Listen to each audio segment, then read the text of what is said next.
In the Pokrovsk direction, Russian troops are already facing serious problems.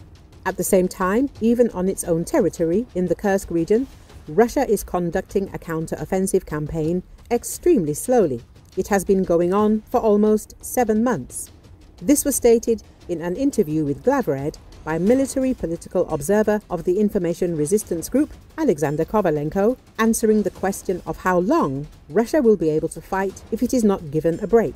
According to him, in the area of responsibility of the Dnepr group of troops, which covers the left bank Kherson region and the Zaporizhia region up to the Orekhov direction and Hulyaipole, there is currently practically no activity by Russian forces.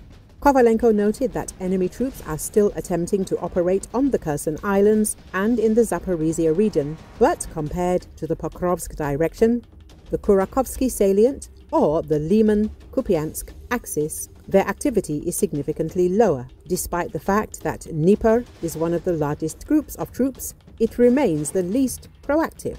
In the first half of 2025, Russia will be so exhausted that it will lose the ability to hold the defense. It will be able to conduct offensive actions by inertia and exclusively with human resources.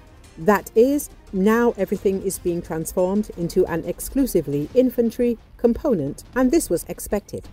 In such a situation, discontent in the army is growing. The Russians are now completely switching to an infantry format, and this does not produce results, Kovalenko points out.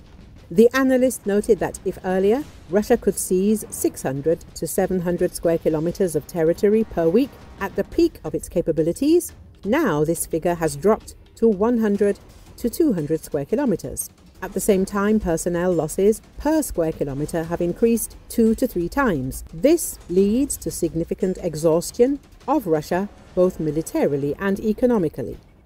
Recall that, as media previously reported, Ukrainian troops are conducting counterattacks in the east and have made progress in the Toretsk direction in the Donetsk region.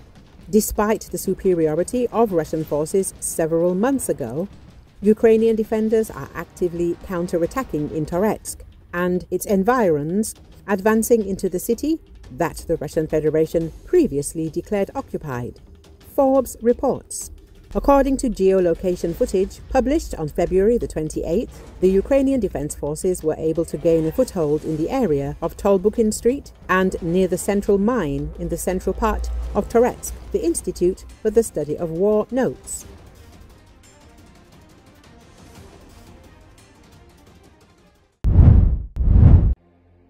Top Senate Democrats are hitting President Donald Trump over the future of Social Security as he gets set to address a joint session of Congress this week.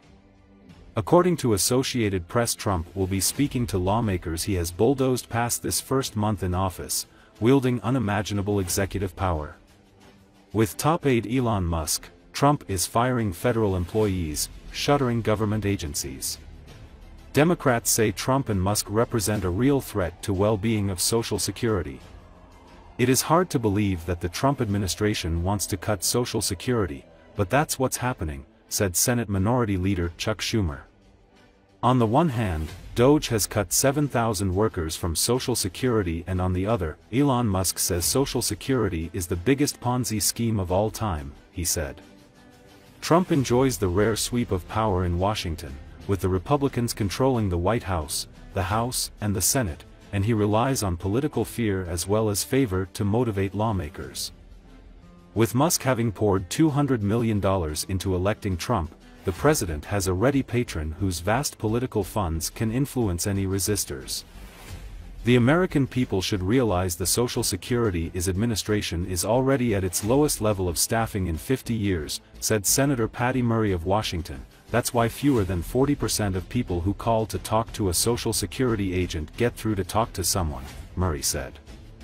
That's why it takes, on average, 240 days to process a disability claim, she said.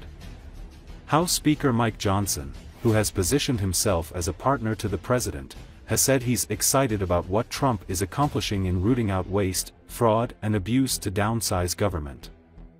Democrats, after their stunning rejection by voters, are slowly beginning to mount a resistance.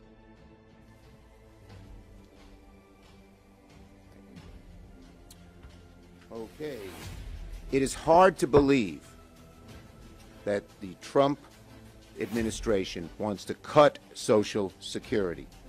But that's what's happening. We're in a pincer move that shows just what they're up to. On the one hand, Doge has cut 7,000 workers from Social Security. And on the other, Elon Musk says Social Security is the biggest Ponzi scheme of all time. Tell that to the average Social Security recipient who depends on that $1,100 or $1,500 to buy food, pay the rent, go visit the grandkids. Tell them it's a Ponzi scheme. Tell them they don't deserve that money. It's outrageous. Why would they do this? They're in a frenzy to give tax breaks, tax cuts to the wealthiest, the very wealthiest billionaires in America. They're just frenetic about it. The American people should realize the Social Security administration is already at its lowest level of staffing in 50 years. That's why fewer than 40% of people who call to talk to a Social Security agent get through to talk to someone. That's why it takes, on average, 240 days to process a disability claim. And that's why last year an estimated 30,000 Americans died while waiting on a decision about their disability benefits. Yet Trump and Elon are now loudly declaring they want to significantly reduce staff further. Doge's attack on Social Security, in my view, is a first step on the path to privatizing Social Security. In just the past week, the Doge-appointed commissioner has taken the following actions: allowed Doge unfettered access to Americans' health records, bank account information, and tax data, the Fort Knox of Americans' sensitive personal information, wiped out Social Security's most experienced employees, and continued to pressure more to resign when the agency is already at a 50-year staffing low, proposed shuttering field offices across the country and closing more than half of the regional offices. Taken together, there is no conceivable way that Social Security benefits will be paid on time and in full to Americans who have earned them by paying into the program with every paycheck. As the former Social Security Commissioner put it, you're going to see the system collapse if this keeps on.